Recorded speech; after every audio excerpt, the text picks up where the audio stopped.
DraftKings Sportsbook is an official sports betting partner of the NFL. And new customers can bet $5 and get $300 in bonus bets if your bet wins. Download the app and use promo code PUNTER when you sign up. DraftKings Sportsbook. The crown is yours.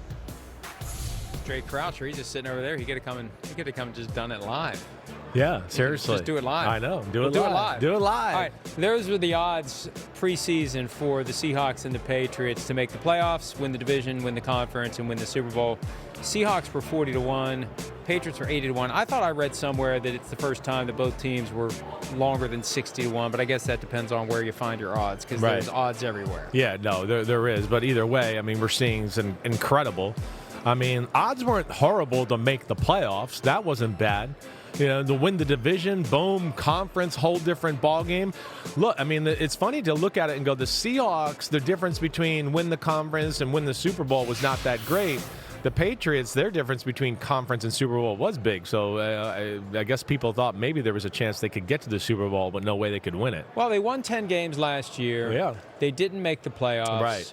You know, we're still trying to figure out what the magic number is to get in with 17 games. Yep. And, 8 and 9 in theory can be good enough because you can win a division that way. And, of course, we've seen the Seahawks win a division with a losing record. But sometimes 10 wins isn't going to get you in, and that's what happened to the Seahawks last year. So it is amazing, and it does feed into the NFL's overall belief and hope that we have this turnover. Yeah, even though they love that. Right. It sells plausible hope to all teams, all fans. Any year can be our year.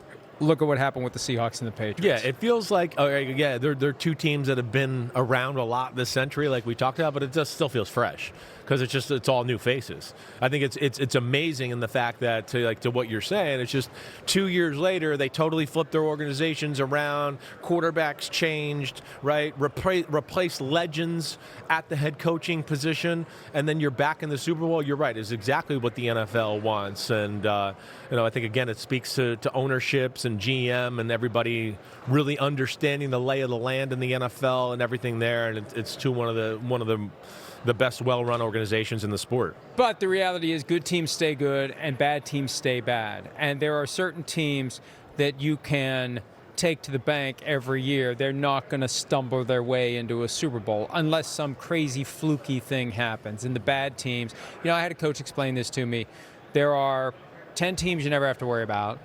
There are 20 teams that plausibly have a chance. And then there's that nucleus of 10 that are the real contenders. Right. And every year maybe one spot. It's almost like de facto relegation within the broader NFL. Like how these teams are viewed, who are the true contenders, who are the dregs of the league.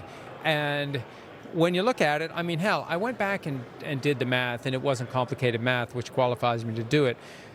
We haven't had a bunch of teams. Like the past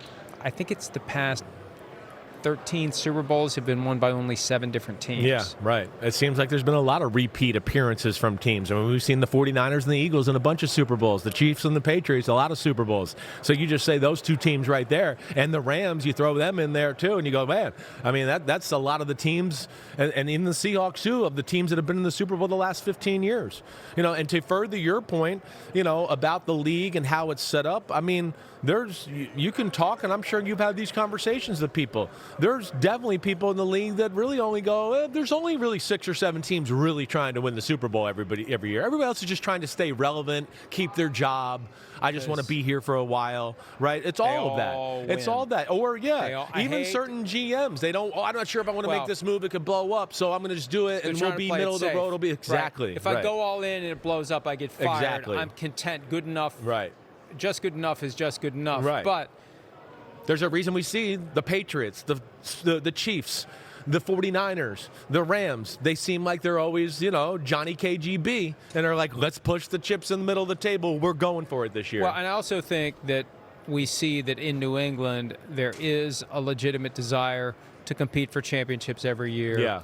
And they have retooled on the fly with quarterback, with coach, and that one common link, Josh McDaniels. And now since he's been a coach twice and it was a complete failure, they don't have to worry about losing him. Right. They've got a great situation, and like Tom Curran said earlier, they're set up to contend They definitely for are. years to come. And I hadn't considered all the adversity that's hit the other teams.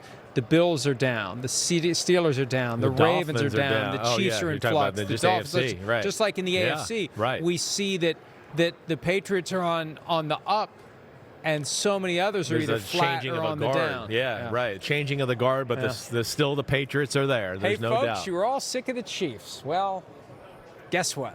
We're back to the team that you were sick of before you got sick of the Chiefs. Hi, it's Mike Florio. Thanks for watching PFT on YouTube. Hit subscribe for the latest news and analysis from Pro Football Talk.